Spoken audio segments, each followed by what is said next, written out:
ఏమండి స్నానం చెద్దరుగానిలేండి. నో లేమ్మంటుంటే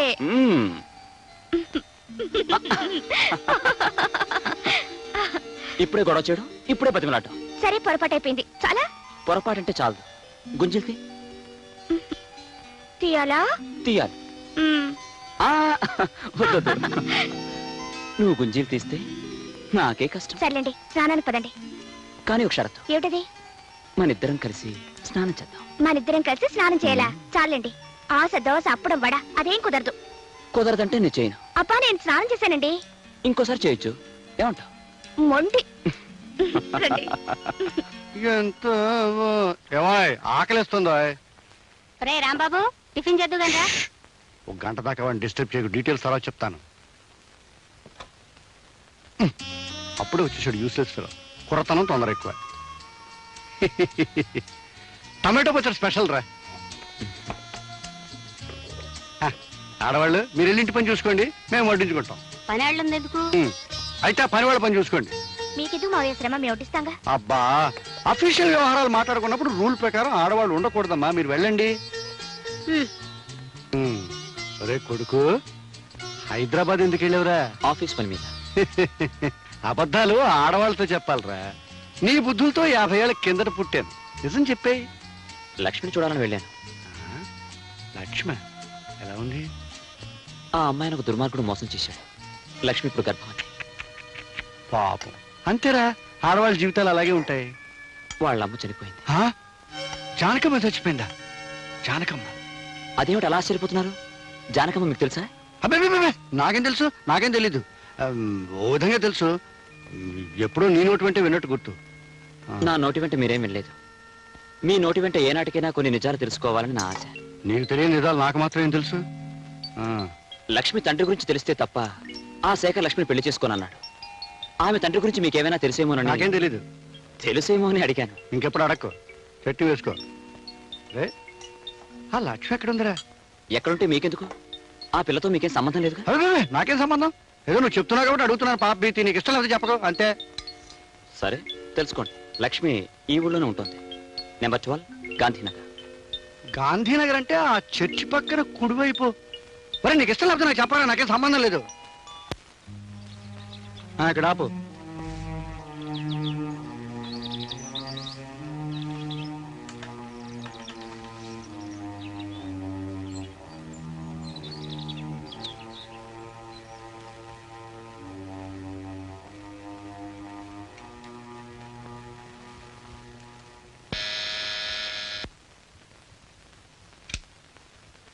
ఎవరు ఎవరు కావాలండి?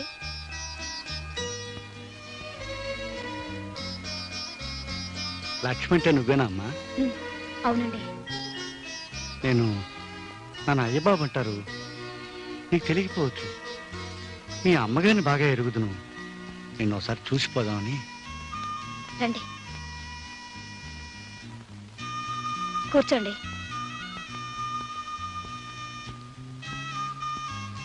అమ్మా, మీ అమ్మగారు పోయారని విన్నాను. ఏడవకమ్మా. నిన్ను ఓదార్చే బాంధవ్యాన్ని పెంచుకోలేకపోయాను, నిన్ను ఆదుకునే అనుబంధాన్ని పెంచుకోలేకపోయాను. తప్పు నాదమ్మా. చేతనైతే 20 సంవత్సరాలు వెనక్కి వెళ్ళి నీ జీవితాన్ని ఆనందమయం చేయాలనుంది, కానీ ఇప్పుడు సాధ్యం కాదు. అమ్మా లక్ష్మి, ఇన్నేళ్ల తర్వాత ముక్కు మొహం తెలియని నేను నీ గడపలో అడుగుపెట్టి సహాయం పేరిట డబ్బు ఇవ్వాలనుకోవడం నాకే సిగ్గా ఉంది. అయినా తప్పదు, నువ్వు తీసుకోవాలమ్మా. నా గుండెల్లో బరువు కొంచెమైనా తగ్గుతుంది. వద్దండి, నాకు కావాల్సిన డబ్బు రాంబాబు గారు ఇస్తున్నారు. ఓహో, రాంబాబు ఇస్తున్నాడన్నావు కదూ, ఆ మాటే మర్చిపోయాను. నాలాగే వాడిది జాలిగుండె. మరి వస్తానమ్మా.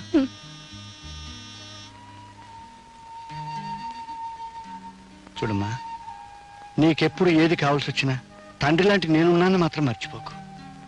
అప్పుడప్పుడు వచ్చిపోతూ ఉంటాను. ఏమ్మా, వస్తాను. నాన్న,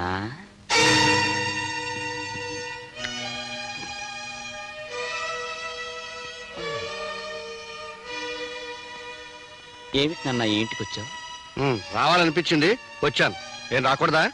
ఆ పిల్ల తల్లిని పిల్ల అన్నావుగా, ధైర్యం చెప్దామని. లక్ష్మికి తల్లి తండ్రి సర్వం నువ్వేనని భరోసా ఇచ్చినందుకు మెనీ మెనీ థ్యాంక్స్. నేను చెప్పే మాటల డీటెయిల్స్ నాకు చెప్పక్కర్లేదురా, నో మెన్షన్. కానీ ఆవిడికి అంత అండగా నిలబడతానడానికి ఆవిడికి మీకు ఉన్న అనుబంధం ఏమిటి నాన్న? అనుబంధం కాదు కదా, కనీసం మీ ఇద్దరికి పరిచయం కూడా లేదు. అలాంటప్పుడు లక్ష్మికి తల్లి తండ్రి మీరే నిలబడతానండం ఆశ్చర్యంగానే ఉంది. ఇందులో ఆశ్చర్యం ఉంది?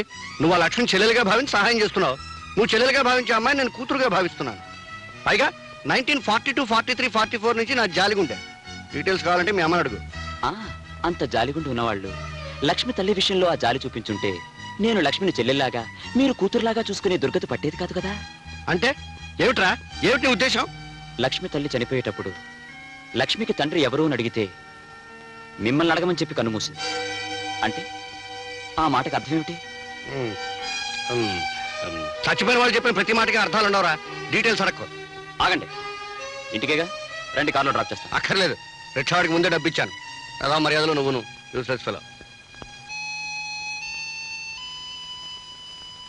ఏమండి ఏమండి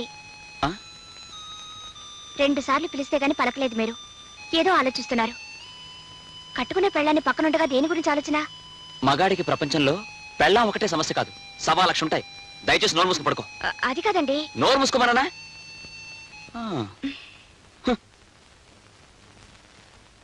నీ భర్త నీ పక్కనే పడుకునే ఆలోచనలో ఉంటే అది వేరే ఆడదాని గురించి ఆలోచిస్తున్నాడన్నమాట.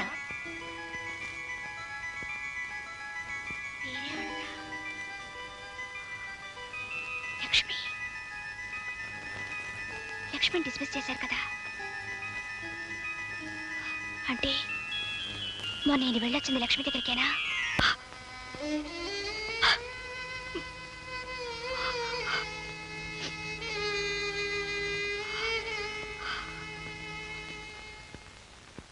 అప్పుడే వెళ్ళిపోతున్నారే? ఆఫీస్లో అర్జెంట్ పని ఉంది. సరే గాని కాఫీ తాగి వెళ్ళండి. టైం లేదు. డ్రైవర్ కార్తీ.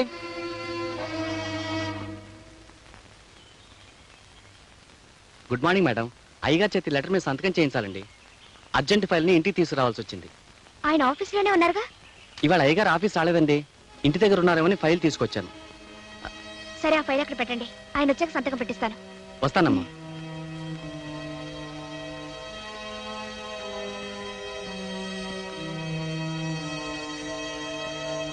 ఈయన ఆఫీస్కి వెళ్లకుండా ఎక్కడికి వెళ్ళి ఉంటారు? ఏం చెప్పు, కూలి పని చేసుకునే వాళ్ళకి డాక్టర్ దగ్గర తిరగడానికి డబ్బులు ఎక్కడ వస్తాయి మామ?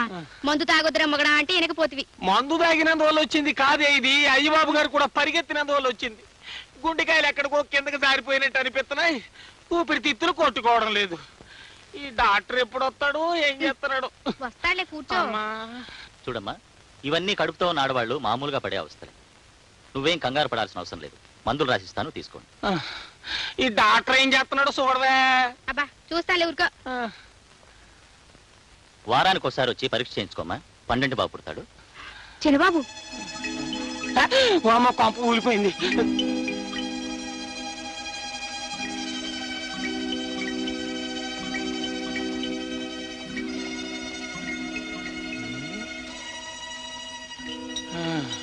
మన చిన్న బాబు ఇంకో అమ్మాయితో ఏమిటయ్యా ఇడ్డోరు? పైగా అమ్మాయి కడుపుతోటి ఉన్నట్టుంది. అంతేనే, పెద్దోళ్ళు తినేయి పలారం అంటారు, చిన్నోళ్ళు తినేయి సిరితీళ్ళు అంటారు. పైగా ఎవరు కొడుకు? కలియుగ చీకుట్టిన పరమాత్ముడు అయ్యబాబు గారి కొడుకు. అందుకే తండ్రి పేరు నిలబెట్టడానికి చక్రం తిప్పేస్తున్నాడు. ఇదిగా భలే భలే విషయం అని చెప్పి మోసేసావు, అక్కడ కొంప తగలడిపోగలదు. అమ్మగారు, అమ్మగారు, ఏమిటే మళ్ళీ ఏదైనా బలబల విషయమా? అవునమ్మగారు. అదేదో తొందరగా చెప్పేసి వెళ్ళి బట్టలు ఉతుకో.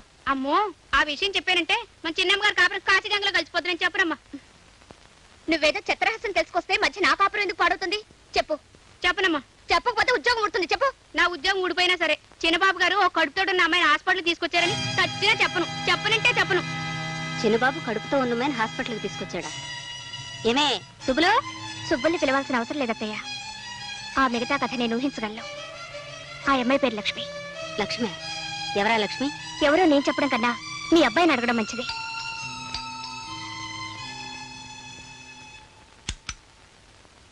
హాయ్. ఎక్కడికి వెళ్ళారు? ఆఫీస్కి. ఆఫీస్ కాదు, హాస్పిటల్కి వెళ్ళారు. హాస్పిటల్కి వెళ్ళాను. కడుపు నొప్పి వస్తే హాస్పిటల్కి వెళ్ళాను. తప్ప? మీ కడుపు నొప్పి వచ్చి కాదు, కడుపుతో ఉన్న లక్ష్మిని తీసుకెళ్లారు. ఏ నేను చెప్పేది అబద్ధమా? ఈ డొంక తిరుగుడంతా ఎందుకమ్మాయి? ఏరా, నువ్వు ఆ లక్ష్మిని తీసుకుని హాస్పిటల్కి వెళ్ళావా లేదా? మీ ఆడవాళ్ళ అనుమానాలకి నేను జవాబు చెప్పలేను. చూసారా అత్తయ్య, అడుగుతుంటే మాట ఎలా దాటిస్తున్నారు? పోయా, మీరని అడగండి.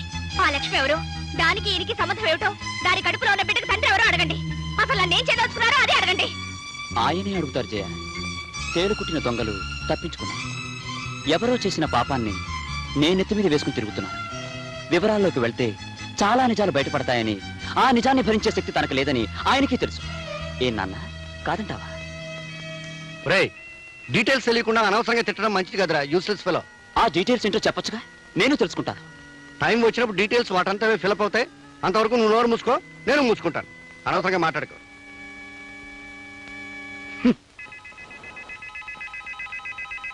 అత్తయ్య, మనమేదో అడిగితే వాళ్ళిద్దరేదో అనుకొని అటొక్కలు వెళ్ళిపోయారు. ఏమిటి విషయం? అదే నాకు అర్థం కావట్లేదమ్మాయి. నువ్వు వెళ్ళి వాడికి అన్నం వడ్డించు, తర్వాత చూద్దాం. ఏమిటి ఇలా వచ్చావు? కొన్ని డీటెయిల్స్ మిస్ అవుతున్నాయి, తెలుసుకుందామని వచ్చాను. అందుకే వచ్చావని తెలుసు, కానీ నిజం చెప్పినా నీకు అర్థం కాదు. 1943, 44, 45లో కాదు, 53, 54, 55. డేట్ మారిందా? నాకు గుర్తులేదు. మీకు గుర్తు లేకపోయినా మీరు చెప్పింది నాకు గుర్తుందిలేండి. అయితే ఇంక నన్ను అడక్కు. ఆగండి. ఇన్నాళ్ళు అడగకుండానే ఊరుకున్నాను, మీరు చెప్పిందే విన్నాను. కానీ ఈ రోజు చెప్పడానికి కూడా మొహం చెల్ల నిజాలు నా కొడుకుని కోడల్ని వేరు చేస్తుంటే మాత్రం భరించలేకపోతున్నారు. నా కళ్ళల్లోకి సూటిగా చూసి నిజం చెప్పండి. చూడన్నపూర్ణ, సెంటిమెంట్ను భరించలేను, నీ కన్నీళ్ళను చూడలేను, అలా అని నిజము చెప్పలేను. ఒళ్ళంతా బిక్క తెచ్చినట్టుగా ఉంది. ఓ పని చేయి, స్ట్రాంగ్ కాఫీలో కొంచెం పంచదార వేసి కొంచెం పాలేసి కాఫీ కలిపి తీసుకురా. అర్జెంటుగా దగ్గర రెస్ట్ తీసుకుంటాను. వీళ్ళ పంచి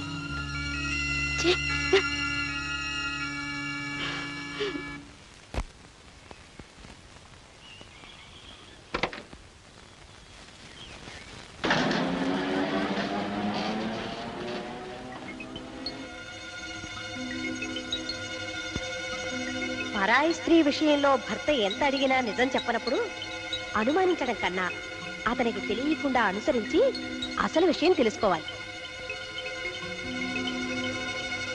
సుబ్బులు, ఏం చిన్నమ్మాయి గారు? నేను మార్కెట్కి వెళ్తున్నాను, అత్తయ్యతో చెప్పు. ఏ మార్కెట్ కని చెప్పనండి? కూరగాయల మార్కెట్ కా, చేపల మార్కెట్ కా, సూపర్ మార్కెట్ కా? ఏదో ఒక మార్కెట్ చెప్పించేయి.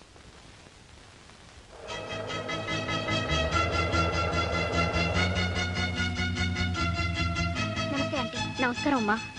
ఏమిటమ్మా ఇలా వచ్చావు? ఆ అబ్బాయి ఆఫీస్లో లేడుగా? ఆయన ఉండడం తెలుసు. ఈ పాటికి ఆయన ఎక్కడికి వెళ్ళుంటారో నువ్వు తెలుసుకుని ఉంటావని నిన్ను అడిగి తెలుసుకుందామని వచ్చాను.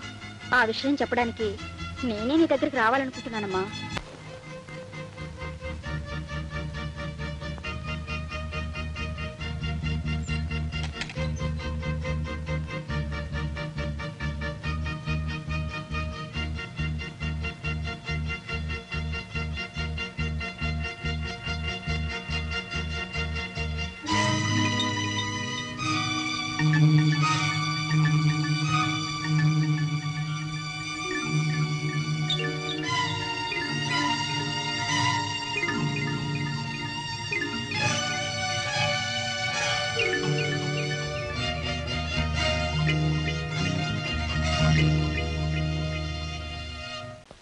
రే ఆగరా, నీకోసం మేమంతా ఇక్కడ ఎదురు చూస్తూ కూర్చుంటే ఏ పట్టడు లోపలికి వెళ్తావే? నిలబడక్కడ. మీరు అడగదలసింది ఏమిటో నాకు అర్థమైంది, కానీ నేను చెప్పాల్సింది ఏమీ లేదు.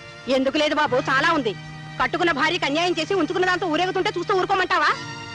అత్తయ్య, ఏ మేము విన్నది అబద్ధమా, నీ భార్య కళ్ళారా చూసింది అబద్ధమా? లక్ష్మికి నీకు ఏ సంబంధం లేకపోతే దాన్ని తీసుకొచ్చి మరో ఇంట్లో కాపురం ఎందుకు పెట్టావు? ఏమిట్రా ఇది? నువ్వెవరో అమ్మాయితో ఉంటున్నావని కళ్ళారా చూసిన దగ్గర నుంచి జయ ఏడుస్తూనే ఉంది. ఇల్లాన్ని ఉసిరి పెట్టి విలయాలకి న్యాయం చేయాలనుకోవడం భావ్యం కాదు నాయనా. మీరందరూ అనుకుంటున్నట్టుగా లక్ష్మి వెరయాలు కాదు, నా స్నేహితురాలు, నాకు చెల్లి లాంటి. ఆహా, చెల్లెలాంటిదనేనా వేరే ఇల్లు తీసి అంత కులుకుతున్నారు? నార్మల్. ఎందుకు బాబు నోర్మయటం? అదేమన్నా తప్పు మాటందా? అన్నయ్య గారు, మీ అబ్బాయి గారు తప్పుదో నడుస్తుంటే మందలించడం మనిషి మౌనంగా ఉండడం ఏం బాగోలేదు. అవును, మీరు మాట్లాడరేమిటండి? ఏమిటే వాడు చేసిన పనికి అందరూ నా మీద విరుచు పడిపోతున్నారు. మరి చూడరా, నువ్వు చేసిన వెదవ పనికి అందరూ నా మొహం మీద ప్యాండిల్ చల్లుతున్నారు. ఇంతకీ నేను చెప్పేదేం లేదు. ఎవరడిగినా నాదొక్కటే సమాధానం. లక్ష్మి నాకు చెల్లి లాంటిదన్న విషయం నాన్నకు బాగా తెలుసు. ఏ నాన్న, నీకు తెలుసు కదా? మొహం మీద మొహం పెట్టాడకు, యూసెస్ ఫెలో. తెలుసు. తెలిసిన నిజాన్ని నువ్వు దాచినంత కాలం ఈ సమస్యకి పరిష్కారం దొరకదు. ఈ ఇంట్లో అశాంతి తొలగదు. చెప్పు నాన్న, ఆ లక్ష్మి ఎవరో వీళ్ళందరికీ అర్థమయ్యేటట్టుగా ఇప్పుడైనా చెప్పు. చెప్తాను. ఇంత జరిగిన తర్వాత చెప్పకపోవడం న్యాయం కాదు. ఆ లక్ష్మి ఉత్తమురాలు, గుణవంతురాలు, విద్యావంతురాలు, పేద పిల్ల. మన ఆఫీసులో స్టెనో. ఇంతకంటే డీటెయిల్స్ నాకు తెలియదు. మేము అడుగుతుంది ఆ పిల్ల తాలూకు గుణగణాలు కాదండి, ఆ పిల్ల వెడికి చెల్లెలు లాంటి బంధువు ఎలా అయింది అని. కరెక్ట్. ఆ విషయం చెప్తే అసలు ఈ గొడవే ఉండదు. చెప్పు నాన్న. చెప్తాను రా, చెప్తాను. కానీ ఇప్పుడు చెప్పను. కాదు, ఇప్పుడు చెప్పాలి. చెప్పకపోతే నేను ఊరుకోను. సరే, మీరంతా బాధపడుతున్నారు కనుక మీ బాధను దృష్టిలో పెట్టుకుని 100% నిజాన్ని చెప్తాను.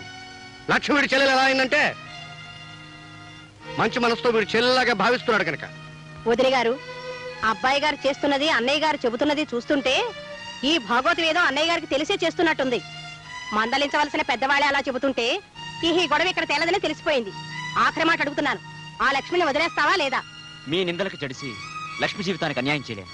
అంటే నాకు అన్యాయం చేస్తారన్నమాట. భార్యగా నీకు చేయవలసిన న్యాయం నీకు చేస్తాను. అర్థమైందా వదిలి గారు? మీ అబ్బాయి గారు దాన్ని వదలని అంత ఖచ్చితంగా మాట్లాడుతుంటే ఇక నా కూతురు ఇక్కడ ఉండడం అనవసరం. పదవే. వదిలి గారు, తొందరపడకండి. జయ, తీసుకెళ్తే తీసుకెళ్ళేమ్మా.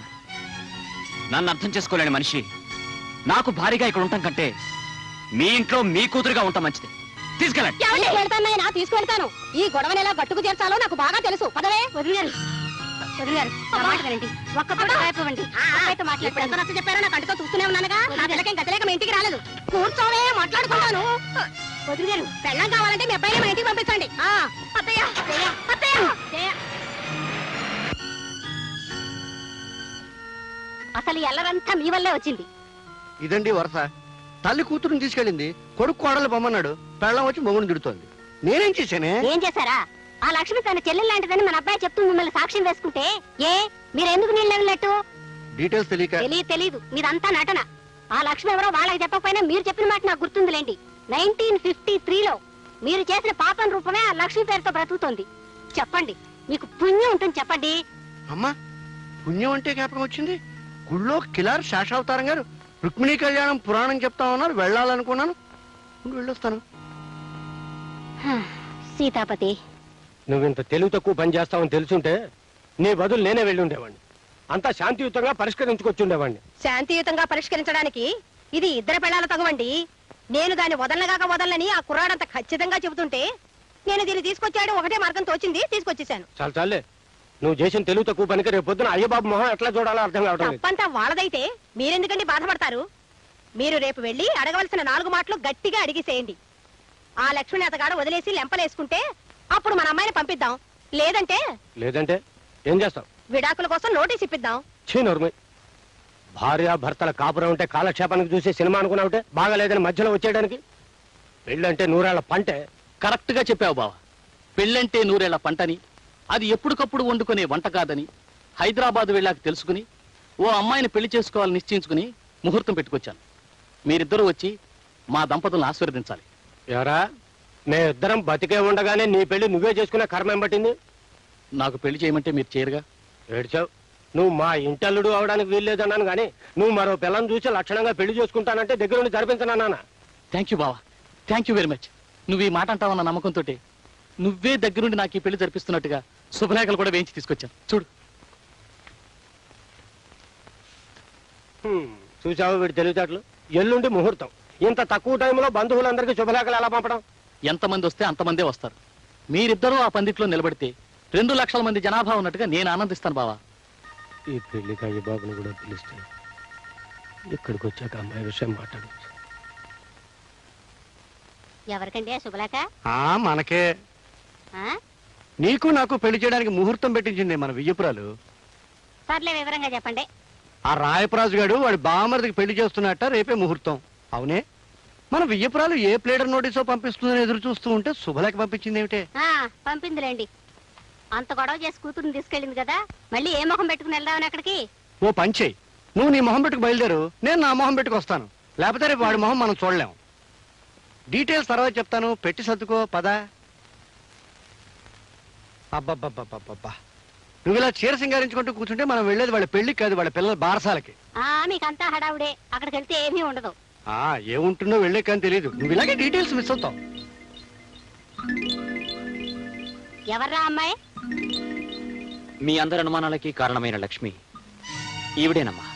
అంటే మా అనుమానం నిజం చేద్దామని సరాసరి ఇంటికే తీసుకొచ్చావా? కాదమ్మా, లక్ష్మికి తండ్రి ఎవరన్నది ఓ చిదంబర రహస్యంగా ఉండిపోబట్టే మీ అందరికీ నా మీద అనుమానం కలిగింది. చెప్పు నాన్న, లక్ష్మికి తండ్రి ఎవరు? ఆ డీటెయిల్స్ అన్ని ఇప్పుడు చెప్పలేనురా. మీ అత్తారింటికి పెళ్లికి వెళ్తున్నాను, తిరిగి వచ్చే వివరాలన్నీ చెప్తాను. ఎవరిది పెళ్లి? మీ మామగారి బావమరిది రాజశేఖర్ అంది. రాజశేఖరానికా? రాజశేఖరం అంటే ఏ ఊళ్ళో పనిచేసేవాడు? ఆ వివరాలు నాకేం తెలీదు. ఎక్కడో మెడికల్ రిప్రజెంటేటివ్ గా పనిచేస్తున్నట్టు ఆ శుభలేఖలో రాశారు. కాబోయే దంపతుల ఫోటోలు కూడా అందులో వేశారు, కావాలంటే చూసుకో. ఓహో, ఇతగాడు మళ్ళీ పెళ్లి చేసుకుంటున్నాడా? మళ్ళీ పెళ్ళేమిట్రా? లక్ష్మిని ప్రేమించానని, ఈవిడ గర్భవతయిందని తెలిసిన మరుక్షణం నీకు నాకు ఏ సంబంధమూ లేదని దబాయించాడు. లక్ష్మి తరపున నేను వెళ్ళి అడిగితే తండ్రి ఎవరో తెలియని అమ్మాయి నేను పెళ్లి చేసుకోను అంటూ నా మాట తిరస్కరించాడు. నాన్న, లక్ష్మికి తండ్రి ఎవరో తెలియవలసిన అవసరం ఇప్పుడైనా ఉందంటావా? తండ్రి ఎవరో తెలియని కారణంగా ఈ అభాగ్యురాలు ఎంత నష్టపోతుందో ఆలోచించావా? ఆలోచించాను. 25 ఏళ్లుగా నా గుండెల్లో దాచుకున్న రహస్యాలు ఇవాళ బయట పెట్టక తప్పదని ఆలోచించాను. నేను చెప్పే నిజాలు ఒక ఆడపిల్ల జీవితాన్ని కాపాడతాయని ఆలోచించాను, కాపాడాలని ఆలోచించాను. అమ్మా లక్ష్మి, వీడెన్నిసార్లు అడిగినా నా పెద్దరికం వ్యక్తిత్వం దెబ్బతింటుందని నీ తండ్రిని గురించి నిజాల్ని దాచాను. మీ అమ్మకి చేసిన అన్యాయానికి లోపల ఎంత కూలిపోతున్నానో వీళ్ళకెవరికి తెలియదమ్మా. ఏమిటండి మీరనేది? అవునన్నప్పుడు ఇవాళ మొదటిసారిగా నీ భర్తలో ఇంకో వ్యక్తిని చూస్తావు. ఎవరూ ఊహించని నిజాల్ని వింటావు. అది ఇక్కడ కాదు, అక్కడ పెళ్లి పందిటి. ధ్రువంతే బృహస్పతి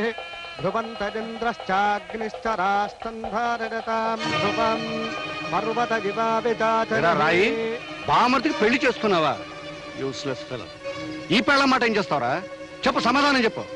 శేఖర్, ఈ జన్మలో నీకు పెళ్ళంటూ జరిగితే ఈ లక్ష్మితోనే జరగాలి, లేకపోతే అసలు ఈ పెళ్లే జరగనివ్వ. అల్లుడు గారు, ఇది అన్యాయం. జరుగుతున్న పెళ్లిని ఆపేయమంట ఘోరం. అసలు ఈ అమ్మాయి ఎవరు? శేఖర్కి అమ్మాయికి సంబంధం ఏం చెప్తానండి? మన అమ్మాయి కాపురంలో నిప్పులు పోసింది ఈ మహాతల్లి. ఈవిడ నుంచుకుని మన అల్లుడు గారు జైన్ ఇంటి నుండి వెళ్ళగొట్టారు.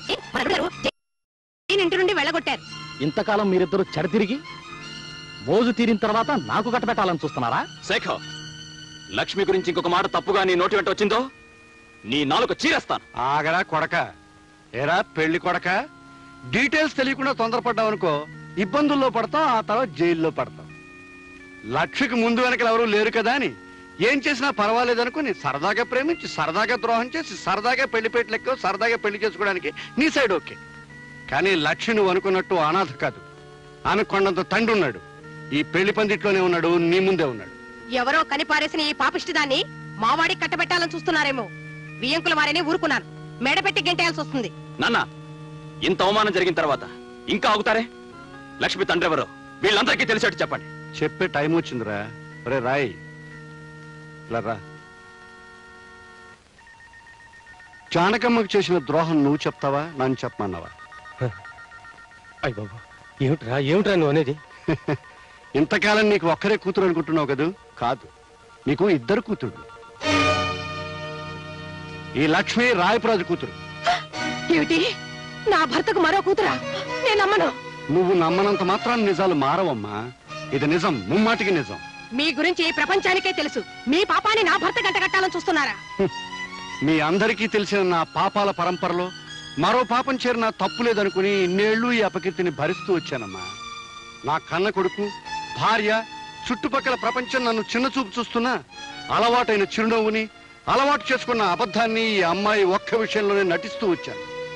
వాడు అనుకోకుండా చేసిన తప్పుని నేను తెలిసి కప్పిపుచ్చాలని ప్రయత్నించాను. కానీ ఇవాళ లక్ష్మికి ద్రోహం జరుగుతుంటే సహించలేకపోయాను. ఆ అమ్మాయికి న్యాయమో అన్యాయమో ఈ పెళ్లి పందిట్లో ఇక్కడే జరగాలి. నేను నమ్మను. ఏమండి, మీకు ఈ లక్ష్మికి ఏ సంబంధం లేదని చెప్పండి. ఆయన చెప్పినంత అబద్ధం అని చెప్పండి. కాదు, ఈ లక్ష్మి జానకన్న బిడ్డ అయితే లక్ష్మికి తండ్రిని నేను.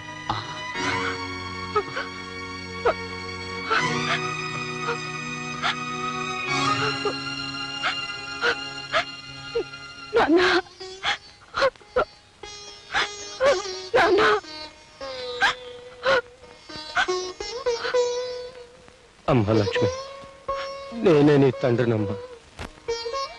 నీ జన్మకు బాధ్యుండే నీ జీవితానికి బాధ్యత వహించే ధైర్యం లేక పారిపోయిన పిరికివాణ్ణమ్మా. నన్ను క్షమించు. అది క్షమించినా నేను మాత్రం మిమ్మల్ని క్షమించను. అందుకేనే నిన్ను క్షమించమని అడగలేదు. ఈ మోసం మొత్తానికి కారణం నువ్వు. ప్రతి క్షణం సూత్రాలని అనుమానాలని నన్ను వేధించుకు తినే నీ నుంచి దూరంగా పారిపోవడం కోసమే జానకి దగ్గరయ్యాను. జానకి గర్భవతి అని తెలిసి కూడా నీకు భయపడే వీడి సహాయం కోరాను. వీడికి నేను చేసిన సహాయం ఒక ఆడదాన్ని మోసం చేయడం. అన్నపూర్ణ, 1952, 53, 54లో ఒక ఆడదాన్ని మోసం చేశానని చెప్పానే, అది ఇదే. ఒక ప్రాణమిత్రుడికి సహాయం చేయడం కోసం ఆ జానకమ్మ జీవితంలో తీరని కల్లోలం రేపాను. ఆ రోజు ఇప్పటికీ మర్చిపోలేను. నేను నమ్మను. నన్ను ఆయన దూరం చేసుకోవాలనుకున్నారా? దూరం చేసుకునే తెలివితేటలే ఉంటే ఇంత దూరం వచ్చేవాడే కదా. అంటే ఓ ఆడపిల్ల జీవితాన్ని పాడు చేయాలని ఈ ఆలోచన మీదన్నమాట. ఓ మిత్రుడికి సహాయం చేసే ఆరాటం అంటే సరిపోతుంది. ఏమిటండి నేను ఆయనకి చేసిన ద్రోహం? పెళ్లి చేసుకోవాలనుకోవడమా? పెళ్ళైన మొగాడిని పెళ్లి చేసుకోబోవడం, బిడ్డల తండ్రికి బిడ్డని కనబోవడం. ఏమిటి ఆయనకి ఇదివరకే? ఆ ప్రశ్నని ఇంత ఆలస్యంగా అతన్ని కాక మరొకరిని అడగవలసి రావడం, అది నువ్వు చేసిన నేరం. నన్నింత మోసం చేస్తారనుకోలేదు. వాడింత మోసపోతాడని నేను కూడా అనుకోలేదు. నువ్వు అతను మేలుకోరిన మనిషివైతే, వాడి పరువు నిలపాలన్న మనసున్నదానివైతే తక్షణం ఇక్కడి నుంచి వెళ్ళిపోవాలి. నేనిప్పుడు తల్లిని కాబోతున్నాను. నిన్ను వెళ్ళిపోమనడానికి అది మరో కారణం. బిడ్డకి తండ్రి కావాలి. ఆ తండ్రికి ఇప్పుడు పరువు కావాలి. అంటే నా చేతులతో నా జీవితాన్ని నన్నే నాశనం చేసుకోమంటారా? ధర కడితే చెల్లిస్తానంటున్నాను. ధర కట్టే గొప్పతనం మీకుండొచ్చు, కానీ అమ్ముడు పోయే దౌర్భాగ్యం నీచత్వం నాకు లేదు. అక్కర్లేదనే చోట బ్రతకడం కంటే ఎక్కడైనా గౌరవంగా అడుక్కు తింటూ బ్రతకగలను. వెళ్ళి ఈ మాట ఆయనతో చెప్పండి. ఆగండి. మీ స్నేహితుడిని కాపాడానని గర్వపడకండి. ఒక ఆడదాని జీవితం నాశనం కావడానికి కారణమయ్యానని సిగ్గుపడండి. ఏనాడైనా నా బిడ్డ ఈ సమాజంలో గౌరవంగా తలెత్తు తిరగలేకపోతే, కన్నీరు కారేస్తే ఆ పాపంలో పాలు మీకు ఉంటుందనే సంగతి మర్చిపోకండి. వెళ్ళండి. ఆ రాత్రే జానకమ్మ ఊరు వదిలి వెళ్ళిపోయింది. ఆమె తన జీవితానికి తీరని మచ్చవుతుందని భయపడ్డ వీడు పీడ వదిలిపోయిందని ఆనందించాడు. సంఘంలో కడిగిన ముత్యంలా ప్రకాశించాడు. కానీ ఆ జానకమ్మ ధైర్యంగా సంఘాన్ని ఎదిరించి నిలబడింది. తన కూతుర్ని కంటికి రెప్పలాగా పెంచుకుని పెద్ద చేసింది. ఏనాటి రుణం! నా కొడుకు లక్ష్మిని చెల్లెల్లాగా చూసుకుంటున్నాడని తెలిసి మనసులోనే ఎంతో ఆనందించాను. మామ మోసం చేశాడు, తండ్రిని ఎత్తిని వేసుకున్నాడు, కానీ కొడుకు సరిదిద్దాలని ప్రయత్నం చేశాడు. ఇవాళ ఆ ప్రయత్నం ఫలించబోతుంది. శేఖర్, నువ్వు నాకు అల్లుడు కావాలని కోరుకున్నావు, కానీ మీకు తెలియకుండానే ఆ భగవంతుడు మీ ఇద్దరిని కలిపాడు. ఇప్పటికైనా మించిపోయింది లేదు. లక్ష్మణ్ స్వీకరించు. బావా, నేను కోరుకున్నది నీ చేతుల మీదుగా నా పెళ్లి జరగాలి. నీ మాట ఎప్పుడు కాదన్నాను చెప్పు.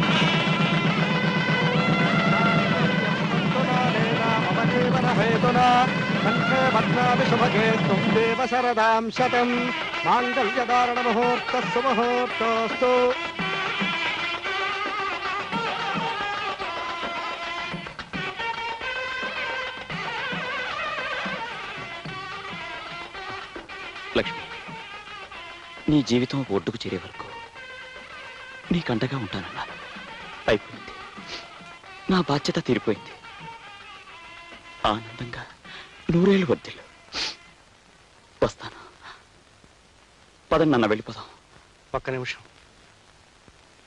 అమ్మా జయ, నీ భర్తని కాదని నీ ఇంటికి వచ్చేసావు, చాలా సంతోషం. కానీ ఆ ఇంట్లో నీ వస్తువు ఒకటి మర్చిపోయావమ్మా. తీసుకో అమ్మా, మరెవరికైనా ఉపయోగపడవచ్చు. వస్తానమ్మా. అక్క, ఇది మా అమ్మ నాకు ఇచ్చిన స్త్రీధనం. 12 కాపురానికి 12 సూత్రాలు. పెళ్ళం మొగుడిని గుప్పెట్లో పెట్టుకోవాలంటే ఏం చేయాలో ఇందులో రాసుంటుంది. సూత్రాలను పాటించే మా అమ్మ మా నాన్న ఇల్లు దాటిపోయేట్టు చేసింది. నన్ను మా ఆయనకు దూరం చేసింది. కానీ నువ్వు మాత్రం ఆ తప్పు చేయదక్క. ఏమండి నా అనుమానాల్ని, తెలివి తక్కువతనాన్ని అన్నీ వదిలేశాను. ఇది కూడా మీ అమ్మ ఫిట్టింగేనా అని మీరు అడగాల్సిన అవసరం లేదు. మీరు నా తప్పును మన్నించగలిగితే జయ, జయ, పెళ్ళైన తర్వాత మనం హనీమూన్కి వెళ్ళలేదు కదా, ఇప్పుడే వెళ్ళిపోతే ఎలా ఉంటుంది? బాగుంటుంది. అలాగే తిరుపతి కూడా వెళ్దాం. నేనే కొండ మీదకి సామాను మోసుకొస్తానులే. 1952, 53, 54లో మర్యాద మర్యాద నీ బాబుని పక్కన ఉన్నాను రా. 1952, 53, 54లో నాకు మీ అమ్మకి మధ్య డీటెయిల్స్ మిస్ అయ్యి హనీమూన్కి వెళ్ళడం ఆలస్యమైంది. మీరు మాత్రం డీటెయిల్స్ మిస్ అవ్వద్దు. చలో హనీమూన్.